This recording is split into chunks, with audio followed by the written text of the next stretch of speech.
दोस्तों आज की इस वीडियो में जिस टॉपिक पर मैं बात करने जा रहा हूं बड़ा गहरा विषय है।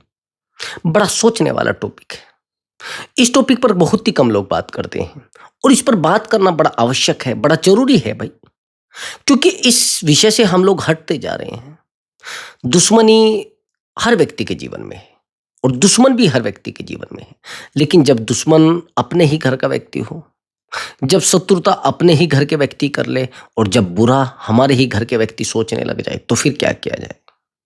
दोस्तों मैंने आपको हमेशा बताया है कि मेरी वीडियो में गहराई होती है और मेरी वीडियो में वास्तविकता होती है, मोटिवेशन नहीं होता है। उसमें ओरिजिनल चीजें होती हैं, वास्तविकता होती है, रियलिटी होती है। मैं लोगों के जीवन की गणना करता हूं, लोगों के जीवन में जाकर देखता हूं कि ये सब चीजें पनपी कैसे हैं। आप एक गवर्नमेंट नौकरी में थे तो आज यहां पर आकर कैसे खड़े हो गए। आपका परिवार अच्छा खेलता था तो आज कैसे खत्म हो गया। मतलब एक एक चीज को गहराई तक देखा जाता है, फिर उस व्यक्ति के जीवन को दूसरे व्यक्ति से जोड़ा जाता है, उसके जीवन की गणना की जाती है, कहीं उस व्यक्ति के जीवन में ऐसा ना हो जाए। इसलिए मैं वीडियो आपके लिए बनाकर लाता हूं और कोशिश करता हूं कि ओरिजिनल चीजें बताई जाए। तभी तो मैं कह रहा हूं कि मैं ओरिजिनल चीजें बताने की कोशिश करता हूं। तो चलिए अपने विषय पर आते हैं। भाई एक बात बताइए, शत्रुता तो कर रहे हैं लोग, लेकिन अगर दुश्मन उस प्रकार का हो जो हमारे बारे में उस समय तो बहुत अच्छा सोच रहा है हमारे सामने बैठकर, लेकिन जैसे ही हम उससे दूर होते हैं, उसकी आंखों से ओझल होते हैं, सेकंडों में हमारी बुराई करना शुरू कर देता है। दुश्मन वो नहीं जो सोचकर बैठा है कि आपका बुरा करना है, आपको बोल भी चुका है कि भाई मैं तेरा बुरा करूंगा। लेकिन एक व्यक्ति, बहुत सारे प्रकार के दुश्मन होते हैं, आप समझना किस किस तरीके के दुश्मन आपके जीवन में हैं और उनको कैसे लाइन पे लाना है और उनको कैसे सबक सिखाना है। मैंने आपको बताया है कि ऐसा व्यक्ति जो आपके जीवन में हो, जो आपसे जुड़ा हुआ हो, लेकिन काम किसी दूसरे व्यक्ति का कर रहा हो, काम आपके दुश्मन का कर रहा हो, तो ऐसे व्यक्ति को तो दफा कर दो। उससे कोई लालच, कोई लोभ, कोई स्वार्थ करने की जरूरत नहीं हो। वो इन फ्यूचर, भविष्य में कभी आपकी सहायता नहीं कर सकता। वो कभी भविष्य में आपको समय नहीं दे सकता और सीधी सी बात है, वो आपको अकेला कर देगा, आपको बर्बाद कर देगा और उस समय पर बर्बाद कर देगा जब आपके पास कुछ भी नहीं होगा। आपके पास कंगाली के अलावा, ड्रामे के अलावा, अकेलेपन के अलावा कुछ नहीं बचने वाला है। छेड़खानी से कुछ नहीं होगा, परेशान होने से कुछ नहीं होगा। जीवन आपके तरीके से जिया जाएगा, जीवन लोगों के तरीके से नहीं जिया जाएगा। तो मैंने आपको क्या कहा है, जो लोग आपके पास रहकर आपका नुकसान करे, एक नंबर के शत्रु होते हैं, एक नंबर के शत्रु होते हैं। आपने देखा होगा। अब बात आ जाती है परिवार की। अब बात परिवार की ये आ जाती है कि आज के समय में शत्रुता बहुत बड़ी नहीं है, बहुत लंबी नहीं है और बहुत बड़ी दीवारों के झगड़े नहीं है। आज के समय में भाई भाई का दुश्मन है, दोस्त दोस्त का दुश्मन है। बड़े से बड़े संगठन में दीवार हो जाती है, बड़ी से बड़ी पार्टी में दीवार हो जाती है और बड़े से बड़े घराने में दीवार हो जाती है। मैं मानता हूं टूटना सभी को है, मैं मानता हूं प्रेम सभी का खत्म होना है, लेकिन एक समय नियत होना चाहिए ना भाई। हो जाए जब होगा देखा जाएगा, लेकिन वो एकदम से हो रहा है, एकदम से फिर क्या करोगे उसको, चीजों को बेहतर करोगे, फिर क्या करोगे उसको तोड़ दोगे। चीजों के लिए दौड़ना मत सीखो। मैंने आपको क्या कहा है कि शत्रु जब अपने घर का ही व्यक्ति हो तो फिर आप ना तो उसको रोक सकते हैं, ना उसके साथ लड़ सकते हैं, ना उसके साथ झगड़ सकते हैं। केवल एक तरीका उसको अपनाया जा सकता है, उस व्यक्ति को इग्नोर किया जा सकता है, उस व्यक्ति के ऊपर इन फ्यूचर भरोसा नहीं किया जा सकता है, भविष्य में कभी उससे कोई उम्मीद नहीं की जा सकती, उससे कोई अपेक्षा नहीं की जा सकती। पहले देखिए किस किस प्रकार के व्यक्ति होते हैं आज के समय में दुश्मन। मैंने बहुत सारे लोगों के जीवन को पढ़ा है तो मैंने देखा है, उनका कहना है कि हमारे साथ तो धोखा हमारे भाई ने किया है, हमारे साथ तो धोखा हमारी देवरानी ने किया है, हमारे साथ तो धोखा हमारे जेठानी ने किया है। अब मैं आपसे एक बात पूछना चाहता हूं कि हमारे साथ हमारे देवर ने धोखा किया है, हमारे साथ हमारे जेठ ने धोखा किया है, लेकिन मैं आपसे एक सवाल करूंगा तो फिर आप बताना। अगर आज भाई भाई में झगड़ा है तो आपको क्या लग रहा है कि उसका कारण ये दोनों भाई भाई हैं या फिर पति पत्नी है? नहीं, उसका सबसे बड़ा कारण है माँ बाप। अब आप कहेंगे ये कैसे हो सकता है, माँ बाप तो पालते हैं। मैं बताता हूँ। सबसे बड़ी बात ये है कि जैसे ही बेटा किसी नौकरी पर लगता है बड़े वाला, तो मदर फादर का मतलब सीधी बात मान लीजिए माता पिता का प्रेम सीधा छोटे वाले लड़के में आ जाता है। वो सोचते हैं कि ये तो नौकरी पर लग गया है और जो भी अब मेरे पास है वो इसको दे देंगे हम लोग। होता है नहीं होता? आप बताइए, मुझे कमेंट करके ज़रूर बताना। ऐसा होता है नहीं होता है? जैसे ही बड़ा बेटा नौकरी पर लग गया और नौकरी पर लगने के बाद जो भी बचा है आपके पास, वो सारा सोचेंगे आप उसको दे दें, और आप ये भी सोचते हैं कि वो भी अपना कुछ कमा कर इसको दे दें। अब एक बात बताइए, अगर वो नौकरी में लगा है, जब आपने दोनों बच्चों को पढ़ाया है, अगर वो मेहनत करके नौकरी पर लग गया है, तो उसमें आपने एक बात और देखी होगी, थोड़ा ध्यान से सुनना मेरी बात को। जो व्यक्ति जो 2 बेटे किसी के घर में हैं या 3 बेटे हैं, उनमें से जो सबसे नाकारा होगा, उनमें से जो सबसे बड़ा शराबी होगा, उनमें से जो सबसे बड़ा नशा करने वाला होगा, सबसे ज़्यादा प्रेम माँ-बाप को उसी से होगा। उससे लड़ाई तो करेंगे, लेकिन अगर किसी बँटवारे वाली बात आई, तो ये जो दोनों नौकरी वाले हैं ना, इनको पीछे रखा जाएगा, उसको आगे रखा जाएगा, उसको कहा जाएगा ये मेरा बेटा बड़ा दुखी, और इनके मन में तो इतना गहरा पाप होता है, ये तो सोचते हैं कि सारा इसी को दे दें हम। वो तो बेवकूफ़ है, नौकरी पर लग गए हैं। भई ये सोचा नहीं जाएगा, भाई जिन बच्चों ने प्रयास करके, मेहनत करके हमारा नाम रोशन किया है, हमें एक बेहतर लेवल पर लेकर गए हैं, हमें लोगों के सामने एक इज़्ज़त का समय मिला है, और आज पहली बात तो ये है कि माँ-बाप के हाथ में बच्चों के कर्म नहीं होते। ये कड़वी सच्चाई है। मेरे पास एक व्यक्ति आया, मेरे पास बैठा हुआ था, उसके 4 बेटे हैं। एक बेटा छोटा है सबसे जो, 3 जो बड़े बेटे हैं, वो तीनों नौकरियों पे हैं। मेरे बराबर में बैठा हुआ था। उसको ये नहीं पता था कि मैं काउंसलर हूँ, और मुझे लोगों के जीवन की गणना करना बड़ा अच्छा लगता है, और मैं गणना करता भी हूँ। तो उसने मुझे कहा, मैंने कहा क्या करते हैं आप सर? उसने कहा बेटा मैं तो अभी फ्री हूँ। मैंने कहा क्या करते थे? कि मैं ज़्यादा बस खेती अपनी थोड़ी बहुत। कितनी? मैंने कहा भाई हमारे पास 28 बीघा खेती है। मैंने कहा बहुत अच्छी बात है। मैंने कहा तो आपके बच्चे क्या करते? कि 4 बेटे हैं और 3 बेटों को मैंने नौकरी पर लगवा दिया है। लगा दिया है मैंने। मैंने कहा लगा दिया है? आप किसी डिपार्टमेंट में थे क्या? कि नहीं। कोई किसी डिपार्टमेंट के मंत्री थे क्या? कि नहीं। तो फिर कैसे? कि मैंने पढ़ाया है उनको। मैंने कहा चौथा बेटा भी तो है, उसको नहीं पढ़ाया? कि नहीं उसको भी पढ़ाया है। मैंने कहा फिर तो उसको क्यों नहीं लगाया? कि अरे वो लगा नहीं। ठीक है। अब मैं आपसे एक सवाल करना चाहता हूँ, मैं मानता हूँ माँ-बाप ने प्रयास किए हैं, मेहनत की है, लेकिन वो प्रयास कहाँ गिना जाएगा? वो प्रयास करके वो, मैं मानता हूँ आज के समय में बहुएँ त्याग नहीं करना चाहती, वो सहनशीलता उनके अंदर नहीं है, वो माँ-बाप के बारे में नहीं सोचती है, मैं मानता हूँ। लेकिन ये जो माँ-बाप है, मैं बात इनकी कर रहा हूँ अभी, उस विषय पर भी आऊँगा। जब घरेलू दुश्मनों की बात हो रही है, तो ये सब शत्रु ही है। ये तनाव का कारण बनते हैं। ये लोग बहुत दुःख का कारण बनते हैं। बाहरी दुःखों से लोग अपने आप को सँभाल लेते हैं। अब ये जो मैं आपको बात बता रहा हूँ, ये थोड़ा समझना मेरी बात को। ये जो व्यक्ति नौकरी पर नहीं लगा है, उस व्यक्ति से मैंने पूछा, भई एक बात बताइए, आपके जो तीनों बेटे हैं, वो नौकरी पर लगे हैं, तो फिर अब इस तीसरे बेटे का क्या करोगे? कि देखिए गुरुजी, मैं तो एक माँ-बाप मतलब मैं तो पिताजी हूँ।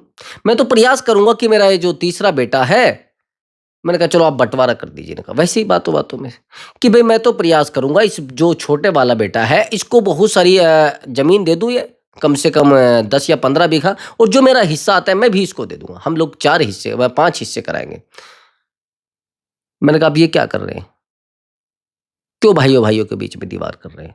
उसने कहा अरे दीवार कैसे? मेरी ज़मीन है, मैं किसी को दूँ? मैंने कहा तुमने खरीदी थी वो? कि नहीं मैंने तो नहीं खरीदी थी। मैंने कहा फिर किसकी थी? मेरे पिताजी की थी। मैंने कहा आपके पिताजी ने जो दायित्व के अनुसार उसको बाँटा है, उसी तरीके से बाँटिए।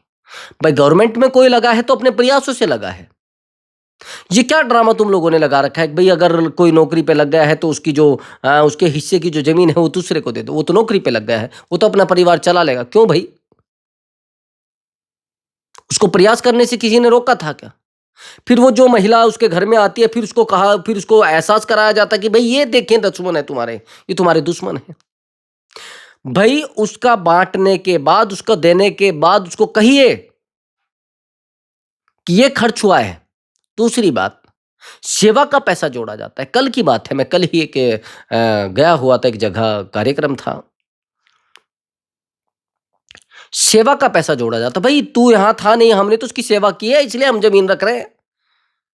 ये कौन सा स्वार्थ पैदा कर दिया गया भाई? अगर सेवा की जा रही है तो उससे स्वार्थ पैदा हो गया। भाई पैसे ले लीजिए आप। अब पैसा आपने जोड़ दिया है तो फिर कहां रह गई ये सेवा? इसकी दवाई में इतना खर्च हुआ है, इसके उसमें इतना खर्च हुआ है, इसके खर्चों में इतना खर्च हुआ है, इसके पास इतना कर्ज था। फिर मां बाप की सेवा कहां रह गई? हम लोग इसके पास रहते थे इसलिए हम ये सब रख रहे हैं। मैंने पूछा, भाई एक बात बताइए, आप ये सब चीजें क्यों रख रहे हैं इसकी? उनको भी दो।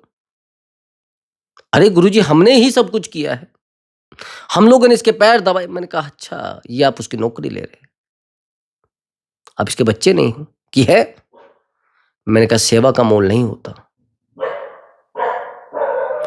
आपका पिता के प्रति प्रेम है, स्नेह है, या आपके पिता का आपके प्रति स्नेह है, तो उसको क्यों पैसे से आप तोल रहे हैं? भाई जो मेरे भाई का है उसको दो, और वो कहता है तो मैं रखूंगा, नहीं कहता है तो नहीं रखूंगा। मेरा जो पिताजी के प्रति दायित्व था, मेरा जो मां के प्रति दायित्व था, वो मैंने पूरा कर दिया है। त्याग, जब तक त्याग नहीं होगा तब तक आपके बीच में झगड़े होते रहेंगे, और ये झगड़ों का कारण है मां बाप। दूसरी बात, ये भी शत्रु है भाई, किसी को बुरा लगे मुझे फर्क नहीं पड़ता है, ये भी एक शत्रुता है। शत्रुता पैदा करके कौन गया है? आज जो दरवाजों के जो दीवारें खड़ी हो गई हैं घर में, कौन है उसका जिम्मेदार? अब समझना कौन जिम्मेदार है। कुछ माँ बाप को आपने देखा होगा, वो अपने जीते जी उस जमीन को, उस जायदाद को, उस हिस्से को नहीं बांटते। मैं मानता हूं ये प्रकृति है, ये जीवन है, सबको बांटना है और सबको बंटना भी है। मैं आपसे ये पूछना चाह रहा हूं, जब आप जी रहे हैं तो आपका जो बैठता है उसको रखिए, जो उनका बैठता है उनको दीजिए, और जब आपने उनके हाथ में चाबी देनी है तो क्यों नहीं देते भाई? फिर आप जब बुढ़ापा होता है, आपको समझ कुछ होती नहीं, आपको पता नहीं होता मैं क्या कर रहा हूं, आप फिर एक व्यक्ति के नाम वसीयत करके चले जाते हैं।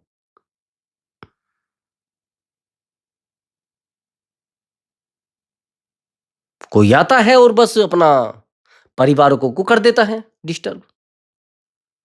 फिर कुछ लोग आ जाते हैं, वो इधर से उंगली लगाते हैं, वो इधर से उंगली लगाते हैं, वो इधर से कुछ कहते हैं, वो इधर से चुगली, बस चलता है। फिर एक बड़ी राजनीति आपके परिवार पे हो जाती है।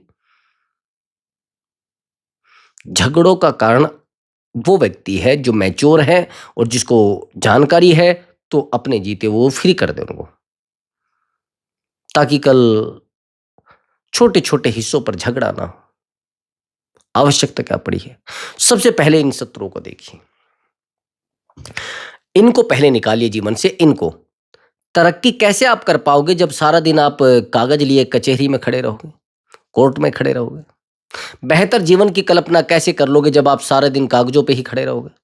यहाँ मेरा ये पिताजी ने, मेरे, मैं इसका बेटा हूं, मैं उसका बेटा हूं, मैं ये हूं, मैं वो, क्या है भाई? मुझसे बहुत सारे लोग पूछ लेते हैं कि भाई आप ये जो कमाते हैं आप इतना खर्च क्यों करते हैं? मैंने कहा भाई देखिए, मैं नहीं चाहता कि मेरे रिश्तेदार कल आए, ये हमारा भाई था, ये हमारा बेटा था, ये हमारा भतीजा था, और ये हमारे पास रहा है बुढ़ापे में, हमने इसकी सेवा की है। समझ रहे हैं? चीता को अग्नि देते हुए लोग फोटो खींचेंगे कि यार ये कहीं लगाना ना पड़ जाए, हमने इसकी सेवा की है, हम लोग इसके साथ रहे हैं, इसे कैसे भी करके। नहीं चाहिए भाई, जो मेरे पास है मैं इसका प्रयोग कर सकूं, जो है उसका प्रयोग कर लो, बस उससे ज्यादा क्यों दौड़ रहे हो? अगर आप अपने ही तरीके से उसका प्रयोग कर ले तो क्या फर्क पड़ रहा है उसमें? लेकिन आप क्या कर रहे हैं? आप मुझे बताइए, आप कर क्या रहे हैं? आपसे मेरा प्रश्न है, आप जानते हैं क्या कर रहे हैं? आप अपने लिए एक सुख का अनुभव नहीं कर रहे हैं, आप दुखी व्यक्ति बन चुके हैं। ये जो रात दिन आप अपने लिए दौड़ रहे हैं, दौड़ रहे, क्या क्या होगा? रात दिन पढ़ लीजिए, मैं मानता हूं आप बहुत पढ़ाई कर लीजिए, आपका फोटो भी अखबार में आ गया है, आपका फोटो अखबार में आने के बाद आप बहुत बड़े व्यक्ति भी बन गए हैं। अब आपने बहुत सारी प्रॉपर्टी जोड़ दी है, कभी इसके साथ बेईमाना किया, कभी उसके साथ बेईमाना किया, कभी इसके साथ गलत किया, कभी उसके साथ गलत किया। अब आपके बच्चे हो जाएंगे जवान, लेकिन उनके पोते, समझ रहे हैं मेरी बात को, यानी आपके पोते, वो देखेंगे ये दादाजी की मार्कशीट है, हाँ उनकी है, ये आपके जो दादाजी है उनका अखबार में फोटो, फेंक दो उसको, क्या है। अब तो दादाजी की प्रॉपर्टी पे देखो क्या है, वो क्या देकर हमें गए। उनको मतलब नहीं आपके डिग्री क्या थी, आपके पास क्या था, आप क्या बने हुए थे, आपके पास क्या, कुछ नहीं भाई, धरोहर चेक करेंगे वो क्या आप देकर गए उनको। छोड़ दीजिए, आपके कागज तो गए मिट्टी में, जमीन के कागज देखे जाएंगे आपकी, समझ रहे मेरी बात को, आपकी प्रॉपर्टी के कागज चेक किए जाएंगे। ये दिमाग से निकाल देने क्यों आपकी बहुत बड़ी डिग्रियों को चेक किया, नहीं। तो इसलिए मैं कह रहा हूं, पहले जो घर के शत्रु है ना, इनको साइड करो, तरक्की के रास्ते खुल जाएंगे भाई। अगर किसी कारण से कुछ छोड़ना भी पड़ रहा है ना, मैं एक बात हमेशा कहता हूं कि दो चीजों को कभी मत चुनना। अगर कुछ छोड़ना पड़ रहा है, दो चीजों को मत चुनना, उनको सीधा कह देना भाई मुझे नहीं चाहिए, आप रख लीजिए। मान लीजिए 2 बीघा जमीन है या 3 बीघा जमीन है, आप 2 भाई हैं या 3 भाई, समझ लिए 2 भाई हैं और 3 बीघा जमीन है, वो सही से नहीं बट पा रही है, कुछ काम मामला हो गया और आपको हॉस्पिटल के रास्ते जाना पड़ रहा है, यानी झगड़ा करके आपका सर फूट जाएगा, वहां पहुंच जाएंगे आप।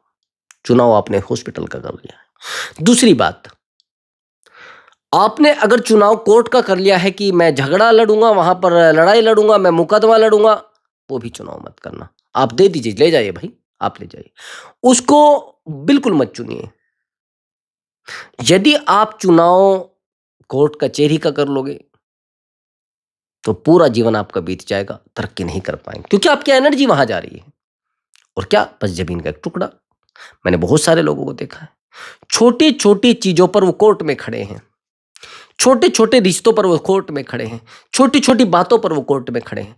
ये शत्रुता पहले खत्म करिए, बिल्कुल खत्म कर दीजिए। उनको कहिए अब आगे समझना।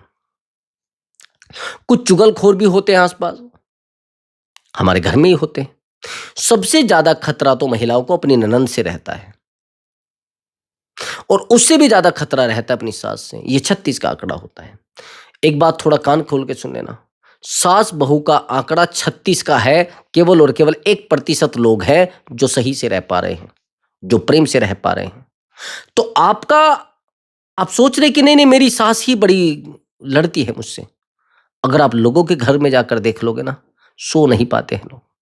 सोते हुए झगड़ा होता है, उठते हुए ही झगड़ा होता है, और पूरा दिन झगड़ा चलता है, लेकिन जीवन जी रहे हैं।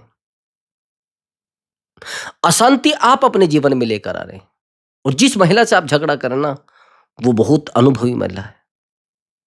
मैं एक व्यक्ति के घर में गया था, उस व्यक्ति की दूसरी शादी थी,